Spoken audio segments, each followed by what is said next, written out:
Target সেনাবাহিনী, দেশ ধ্বংস হতে কত দেরি পাঞ্জেরি। বাংলাদেশের সেনাবাহিনীর বিরুদ্ধে যেভাবে নজিরবিহীনভাবে ষড়যন্ত্র শুরু হয়েছে, একটা দেশের স্বাধীনতা সার্বভৌমত্বের প্রতীক হলো এই সেনাবাহিনী। এই সেনাবাহিনীর বিরুদ্ধে এখন বর্তমানে যে ষড়যন্ত্র শুরু হয়েছে, আমরা একটু আগাম বুঝতেছি, হয়তো জনগণ একটু পরে বুঝবে, দেখার পরে বুঝবে। কিন্তু জনগণ যখন বুঝবে তখন আর তাদের কিছু করার থাকবে না। কারণ একটা দেশকে দখল করতে গেলে, একটা দেশকে নিয়ন্ত্রণে নিতে গেলে, একটা দেশে যা খুশি তাই করতে গেলে এটার প্রধান বাধাই হয়ে যায় সেনাবাহিনী। এই তো এখন আমাদের ভেবে দেখতে হবে যে বাংলাদেশে এই মুহূর্তে এই সেনাবাহিনীটিকে পরিকল্পিতভাবে ধ্বংসের জন্য লাগছে কারা। এক নম্বর কথা হলো, পুলিশ বাহিনীকে ধ্বংস করা হয়েছে অলরেডি। গণ অভ্যুত্থানের 1 বছর পেরিয়ে গেছে, 12-14 মাস হয়ে গেছে। পুলিশ সোজা হয়ে দাঁড়াইতে পারে নাই। রাস্তাঘাটে দেখা যায় যে পুলিশকে মারতেছে। সিএনজি চালক হোক আর যে কোনো লোক হোক, পুলিশে কিছু আসামি ধরতে গেল পুলিশকে মারতেছে। ওই দিন দেখলাম এসপিরে পিটাইল নরসিংদীতে। কালকে দেখলাম গাজীপুরে এক সিএনজি চালক পিটাইতেছে পুলিশ সার্জেন্টরে। আর ওই দিনকে দেখলাম আসামি ধরতে গেছে, পরে পুলিশকে পিটাইল। অর্থাৎ পুলিশ সিস্টেমিক্যালি শেষ করে দেওয়া হয়েছে। এখন বিচার বিভাগে মপতন্ত্র কায়েম হয়ে গেছে, এটাকে ধ্বংস করা হয়েছে। সিভিল প্রশাসন, সেটার মেরুদণ্ড ভেঙে দেওয়া হয়েছে। মানে এই যেগুলোর নাম বললাম, এগুলো সবকিছু এখন মপতন্ত্রের নিয়ন্ত্রণে আছে, মবের আওতায় চলতেছে এগুলো। বাকি ছিল সেনাবাহিনী। এখন এই নজিরবিহীনভাবে আমরা দেখতেছি সেনাবাহিনীকে হয়তো আফগানিস্তানের মতন সেনাবাহিনীকে একেবারে ভিনিশ করে দেওয়া। কারা কোন উদ্দেশ্যে এটা করতে পারে? এই সেনাবাহিনীকে ধ্বংস করার জন্য এখন টার্গেট করা হয়েছে সেনাপ্রধানকে। যেভাবে ন্যাক্কারজনকভাবে ক্যান্টনমেন্ট উড়ে দেওয়া হবে, সেনা বাহিনীকে গুড়িয়ে দেওয়া হবে, এবং কিছু ইউটিউবারকে ভাড়া করে নিয়ে ধারাবাহিকভাবে এই সেনাবাহিনীর বিরুদ্ধে বিষোদ্গার করাইতেছে একটা গোষ্ঠী। কারা করাইতেছে এটা আমরা জানি, এবং আপনারাও জানতে পারবেন যদি একটু খেয়াল করেন যে এই সমস্ত সামাজিক যোগাযোগ মাধ্যমের ইউটিউবাররা সারাদিন কাদের প্রশংসা করে, আর সন্ধ্যা হলে রাত হলে সেনাবাহিনীকে গালাগালি করে। তাইলে বুঝতে পারবেন যে তাদেরকে কারা ভাড়া করে এই কাজটা করা হয়েছে। এটা অত্যন্ত পরিকল্পিতভাবে আমাদের এই সেনাবাহিনীটাকে ধ্বংস করে দেওয়া হচ্ছে। সেনাবাহিনী, আমি তো মনে করি যে বর্তমান সেনা প্রধান উনি যে ঘটনা ঘটাইছে, উনি ইতিহাসের অংশ হয়ে গেছে। উনি এই তৃতীয় বিশ্বের একজন রোল মডেল। 5 তারিখে শেখ হাসিনার সরকার পালিয়ে যাওয়ার পরে 5 তারিখ থেকে 8 তারিখ পর্যন্ত দেশে কোনো সরকার ছিল না। এই 5 তারিখ থেকে 8 তারিখের মধ্যে এই সেনাপ্রধান অনেকেই অনেক কথা বলতেছে, আফসারাব ক্ষমতাটা নিয়ে নিতে পারত দেশের। তখন স্লোগান ছিল রাস্তায়, এই মুহূর্তে দরকার সেনাবাহিনীর সরকার। আমরা তখন রাস্তায় ছিলাম, আমরা দেখেছি জায়গায় জায়গায় এই স্লোগানও ছিল। 3 তারিখ থেকে এই স্লোগানটা ছিল যে এই মুহূর্তে দরকার সেনাবাহিনীর সরকার। কিন্তু আমাদের এই সেনাপ্রধান ওয়াকার সাহেব উনি নাই ক্ষমতা গ্রহণ করে নাই, এবং তখন থেকে এখন পর্যন্ত উনি শুধু একটা নির্বাচনের কথাই বলে আসতেছে, ফেয়ার নির্বাচনের কথা বলে আসতেছে, যে 18 মাসের মধ্যে একটা নির্বাচন হইতে হবে। এই কথার উপরে উনি আছে, এখনো আছে। বন্দর আমেরিকার হাতে তুলে দেওয়ার উনি বিরোধিতা করেছেন। এখান থেকে করিডোর দেওয়া উনি বিরোধিতা করেছেন। আমেরিকাকে বাংলাদেশে এখানে সেনাবাহিনীর জন্য ঘাঁটি করার উনি বিরোধিতা করেছেন। তাহলে এখন এই ডক্টর মোহাম্মদ ইউনূসের সমস্যা হয়ে যাচ্ছে কয়েকটাই। সেনাবাহিনী যদি এই অবস্থায় থাকে, একটা সমস্যা হলো আমেরিকাকে, তাদের প্রভুকে বন্দর দিতে সমস্যা, করিডোর দিতে সমস্যা, নির্বাচন জন্য আকাশ সাহেবের চাপ আছে, এখানেও সমস্যা, যে নির্বাচন না দিয়ে যতদিন থাকা এখানেও সমস্যা।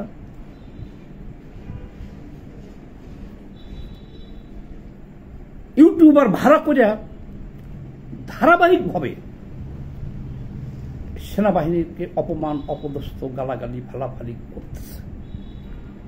এখন কিন্তু সিভিল প্রশাসন বলতে কিছু নাই, সব মবের হাতে চলে গেছে। বিচার বিভাগ মবের হাতে চলে গেছে। তারপর পুলিশ বিভাগ তো শেষই, বাকি ছিল সেনাবাহিনী। এবং সেই সেনাবাহিনী এখন সারা দেশে নিরাপত্তা দিতেছে রাস্তায় থেকে জনগণকে। হঠাৎ করে সেনাবাহিনী 30 জনের বিরুদ্ধে, তার মধ্যে শেখ হাসিনা সহ 30 জনের মধ্যে ওয়ারেন্ট, আন্তর্জাতিক অপরাধ ট্রাইব্যুনাল থেকে তাদের বিরুদ্ধে ওয়ারেন্ট। সেনাবাহিনী তো একটা ইনস্টিটিউট, একটা দেশের সেনাবাহিনী কেন বলছে? সেনাবাহিনী তো 5-10 জনের বিষয় না, 20-30 জনের বিষয় না। আমরা মনে করি যে সেনাবাহিনীর এই সমস্ত জেনারেলদের বা অফিসারদের এইভাবে কোমরে দড়ি বাঁধা ওই সিভিল কোর্টে নিয়ে যাওয়া, নিয়ে আসা, আমি ব্যক্তিগতভাবে মনে করি এটা করার কোনো প্রয়োজন ছিল না। কারণ সেনা আইনে তাদের বিচার হতে পারত। এই সিভিল কোর্টে বিচার করে কি করবে? ফাঁসির উপরে কিছু দেওয়া যায় কোন মানুষকে? ফাঁসি তো হয় সর্বোচ্চ রায় যদি অপরাধী হয় সে। কোর্ট মার্শাল হলে কি হয়? জিয়াউর রহমান মারা যাওয়ার পরে এরশাদ অনেক সেনা অফিসারকে কোর্ট মার্শাল করে ফাঁসি দিয়েছে। আবার জিয়াউর রহমান যখন ক্ষমতায় আসছিল তখনও কোর্ট মার্শাল করে অনেকে ফাঁসি দেওয়া হয়েছিল সেনাবাহিনী।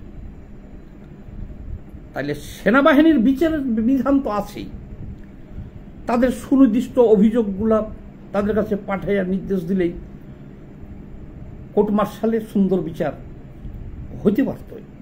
এখানে সেখানেই বিধান আছে, সেখানে বিচার হইতে পারত। কারণ অপরাধী বিচারের পক্ষে আমরা, যারা গুম, খুন, হত্যার সাথে দেশের জনগণের হত্যার মতো এরকম জঘন্য অপরাধে জড়িত। আমি গতকালকেও একটা ভিডিও করেছি, পরশুদিন না গত পরশুদিন মনে হয়, দেখে নিন, যে এদের বিচার হইতে হবে।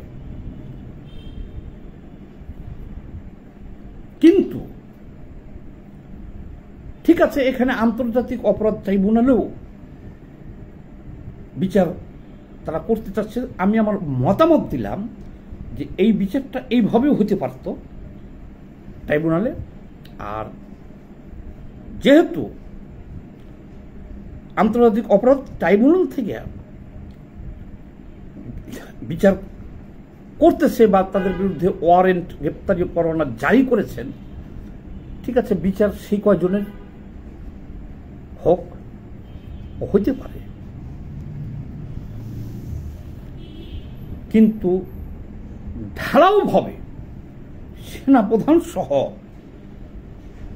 সেনাবাহিনীকে যেভাবে গালাগালি করা হইতেছে, প্রতিদিন তুচ্ছ-তাচ্ছিল্য করা হইতেছে, 1 বছর ধরে দেখতেছি, অপমান করা হইতেছে,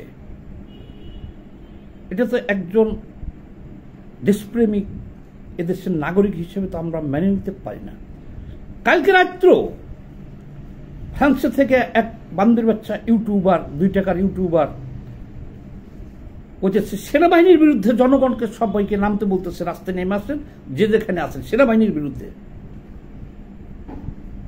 তাহলে এখানে যদি আমরা বলি যে পরিকল্পিতভাবে আমাদের এই সেনাবাহিনীটাকেও ধ্বংস করা হইতেছে, তাহলে কি ভুল হবে?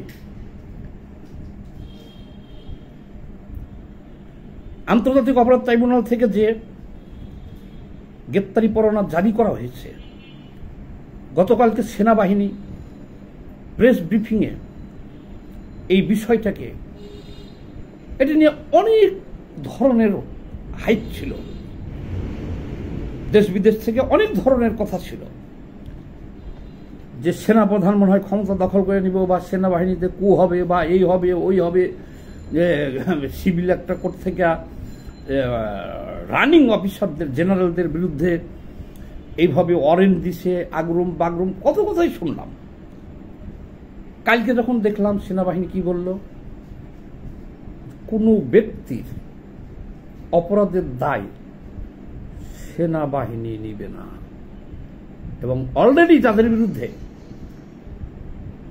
গ্রেপ্তারি পরোয়ানা এখনো আমরা হাতে পাই নাই, তারপরে আমরা জানছি তাদেরকে নিরাপত্তা হেফাজতে নেওয়া হয়েছে, অর্থাৎ সেফ কাস্টডিতে তাদেরকে নেওয়া হয়ে গেছে অলরেডি, এবং তারা আইনের প্রতি শ্রদ্ধাশীল, তারাও বিচার চায়। কাদের বিচার? বিগত শেখ হাসিনা সরকারের আমলে যে ডিজিএফআই, এনপিডিবি, সিআইডি, এনএসআই, ডিজিএফআই যারাই ছিল, যারা গুম খুন হত্যার সাথে জড়িত বা সেই সরকারের সাথে বিভিন্ন ধরনের সুযোগ সুবিধা নিয়েছে, তাদের বিচার হোক। কত সুন্দরভাবে সেনাবাহিনী গতকালকে জিনিসটাকে একদম সহজ করে দিয়েছে, যে যারা যারা অপরাধী আছে তাদের বিচার হোক। আমরা সেনাবাহিনী, টোটাল সেনাবাহিনী কেন আমরা দায়িত্ব নিব অপরাধীদের? ঠিক আছে, আমরা আপনাদের সর্বতভাবে হেল্প করব। তারপরেও টোটাল সেনাবাহিনীকে গালাগালি করা, সেনাপ্রধানকে গালাগালি করা, রাতের বেলা আবার সেনাবাহিনীর বিরুদ্ধে জনগণকে রাস্তায় ডাক দেওয়া। কেন বলতেছি? কেউ তো ঘরের খায়া বনের মশ তাড়াইতে যায় না।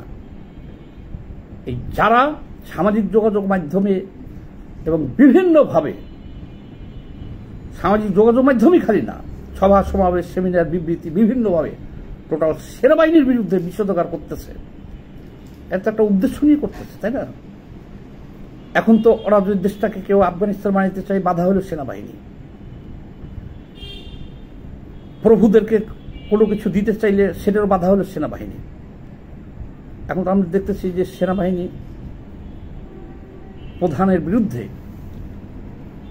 সেনাবাহিনী শুধু প্রধান না, প্রধান থেকে টোটাল সেনাবাহিনীর বিরুদ্ধে একটা গভীর ষড়যন্ত্র শুরু হয়ে গেছে, যে পুলিশ বাহিনীর মতো সেনাবাহিনীরও মেরুদণ্ডটা ভেঙে দেওয়া, ঠুটো জগন্নাথ করে দেশটাকে নিয়ে আমরা খেলবো, যা খুশি তাই করব।